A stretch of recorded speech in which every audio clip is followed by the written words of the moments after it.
Welcome to Guide to Survive. The world is a big, beautiful place, full of incredible and breathtaking sights and experiences. It's also doing everything it can to kill you, and so that's where this program fits in.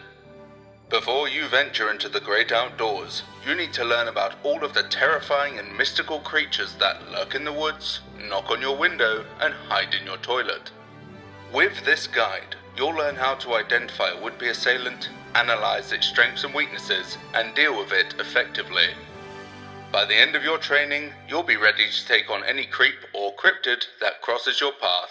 So here's to you, and the great adventure that lies ahead. Let's begin.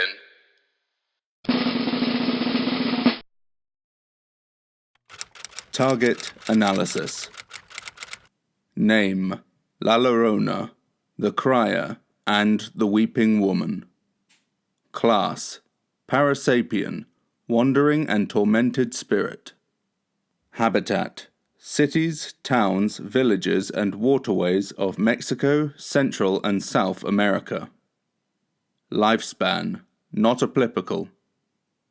Strengths: undead, voice projection, and possible hypnosis, explicitly directed at children.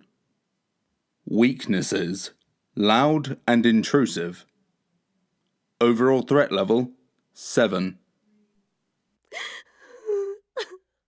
Behavior: La Llorona, the Weeping Woman. The name alone tells of tragedy and danger. Her tale is not a pleasant one.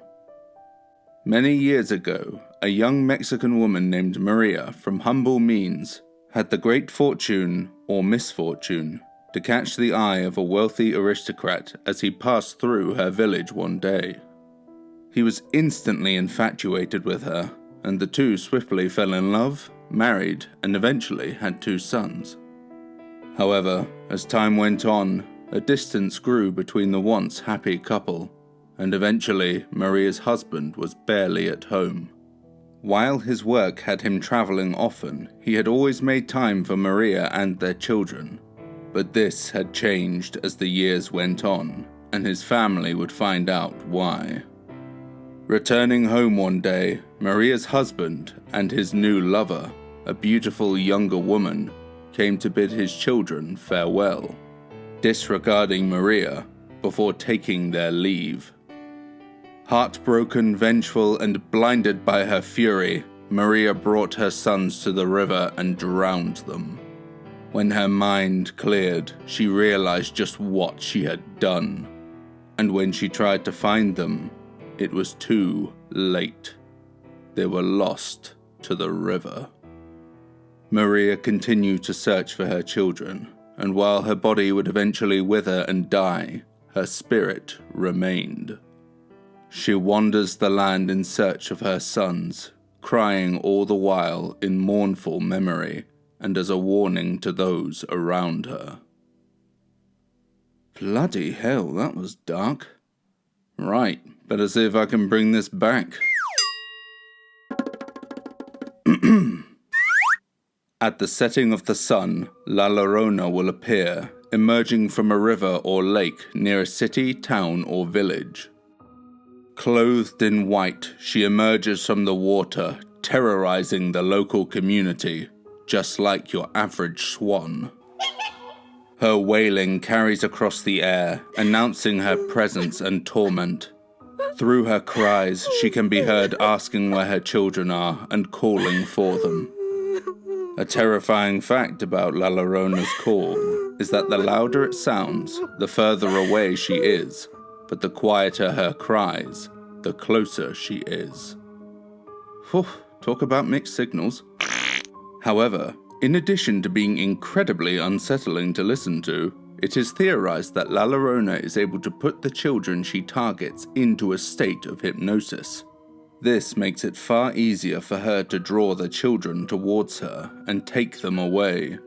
Mistakenly believing them to be her own, she leads them to the water from where she emerged to repeat her terrible crime.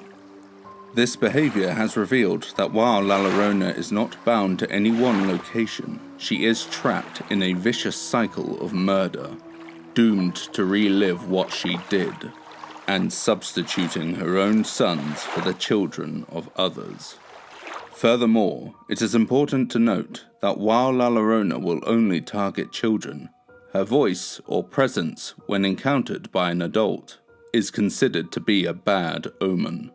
It is a common belief that great misfortune or even death will follow this encounter. There's probably a mother-in-law joke in there somewhere.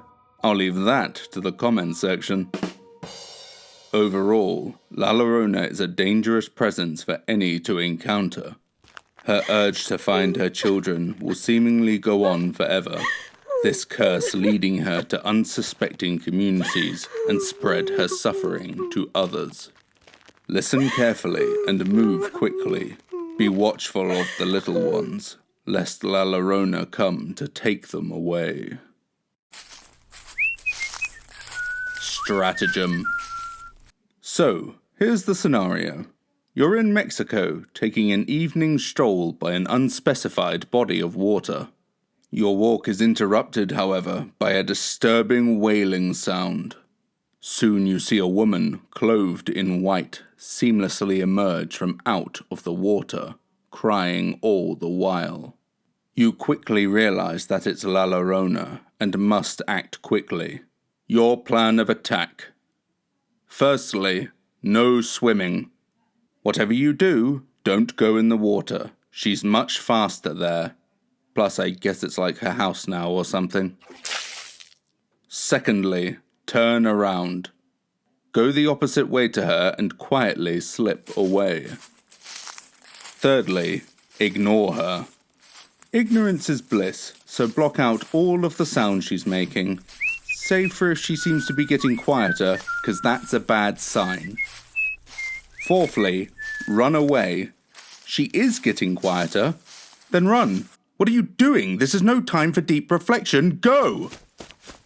Fifthly, wonderful work. You're getting really good at ignoring the plight of others for your own self-preservation. And who says my videos are a bad investment? Pop quiz. Question number 1. Is it true that La Llorona is seen before she is heard? Question number 2. Is La Llorona unique to Mexico? Question number 3. Does La Llorona only target children? Question number 4. Will La Llorona always appear around large bodies of water? Question number 5. Is encountering La Llorona always fatal? Answers. Question number 1. Is it true that La Llorona is seen before she is heard? Answer, no. La Llorona will always be heard before she is seen. Question number 2. Is La Llorona unique to Mexico? Answer, no. The presence of La Llorona is known throughout of Latin America. Question number 3. Does La Llorona only target children? Answer, yes. As part of her curse, La Llorona will only target children. Question number 4. Will La Llorona always appear around large bodies of water? Answer, yes. La Llorona must haunt rivers, lakes, etc. as part of her curse. Question number 5. Is encountering La Llorona always fatal? Answer, no. Sometimes encountering La Llorona will lead to misfortune, but not always death.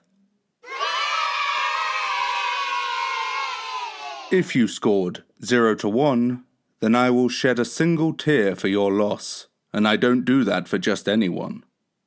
If you scored 2 to 3, then you might be alive, but you'll be avoiding large bodies of water for the rest of your life. And if you scored 4 to 5, cracking work. Look who's crying now, La Llorona. Oh, wait.